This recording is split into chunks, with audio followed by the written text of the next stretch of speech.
Hey everyone, it's Movie Lover 120 here, and it's around 8 p.m. and I just got back from surprisingly actually doing a theater at home styled streaming of Greenland. So yeah, anyway, I just finished watching Greenland, and I gotta say, I thought it was a pretty good film. I mean, let me clarify some things, guys. I'm not too big of a disaster movie fan. I mean,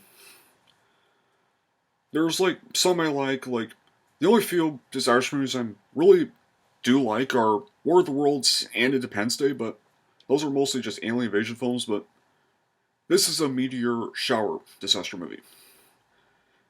Yeah, no. The film stars it just got released on streaming today, and it stars Gerald Butler, who I am a big fan of. So I decided to give this movie a watch, and honestly, for people saying that this year could have been the end of the world, like I think after the chaotic year we've had this year with this pandemic, come on, guys. This pandemic could have been worse. Our situation wasn't nearly as bad as, like, a comet shower. At least we're not in, like, it could have gone much worse. And we're just, never mind, guys, but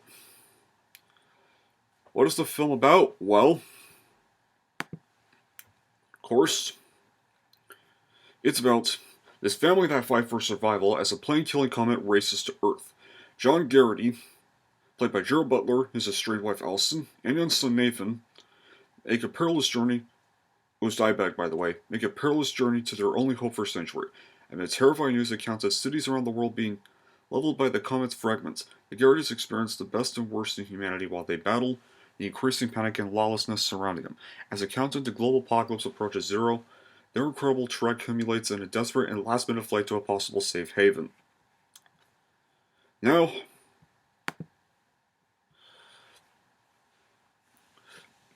yeah, this actually proved to be a solid film. Gotta say, here's why I thought, personally, in my opinion, why I thought it was pretty good.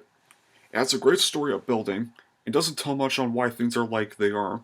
Questions do still get answered later on. They don't over-explain everything, but they do tension up building in actually a pretty good way. They do make us care about the main persons, and they sweat, they scream, they breathe heavily after a run. All actors did a great job, and it was very well acted, full of great actors. Even the ones in the smaller roles were good. And then you add a plausible story and actually really surprisingly good CGI, and there can be kind of much going wrong, but it actually takes time to ask some very good questions, and it's also careful to not be stereotyping, and it's generous in all not only good script, but also very well made, and I would give congrats to Rick Roman Wah, who actually is a filmmaker to look out for, and I hope he gets more directing roles after this, because this was actually a pretty good film. I'll say it. And here's another reason why I like this movie so much. Because for a disaster movie, it actually proved to be much more realistic. Unlike films like 2012, which I only saw once and did not really like, guys. This movie, on a more realistic way, like, it was, it really disturbed me at times, and, like, it was very chaotic, it was very dark. Really, like, this is not an easy film to sit through. Like, this goes, like, really, really extreme to the extremes, and I'm glad they actually did that with this film. And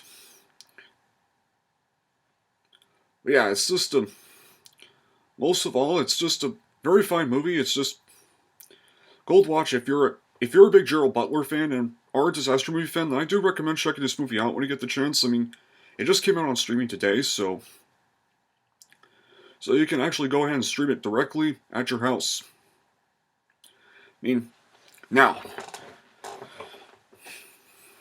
most of you, if I didn't explain this already, like, you're probably...